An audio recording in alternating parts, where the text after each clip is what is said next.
বীরেরই ছেলে, বীরের মতো এই বাংলাদেশে চলে আসব।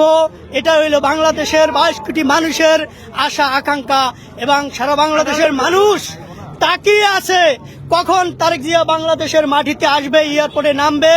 যুক্তরাষ্ট্রের 1 নম্বর জিম চেইন গোল্ডস জিম এখন আবারও বাংলাদেশে বসুন্ধরা আবাসিক এলাকা ও বসুন্ধরা সিটি শপিং মলে, এবং তাকে সম্বর্ধনা দেবে সেই অপেক্ষায় আমরা আছি।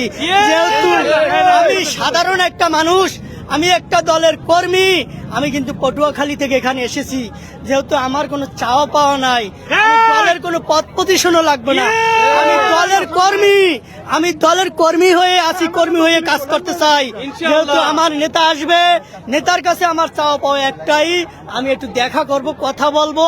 তাহলে আমি যে এই 17-18 বছর আমি এই দলের কর্মী আছি, আন্দোলন সংগ্রাম করেছি, বিভিন্ন জায়গায় মিছিল মিটিং করেছি, তা আমার মন থেকে ভুলে যাব।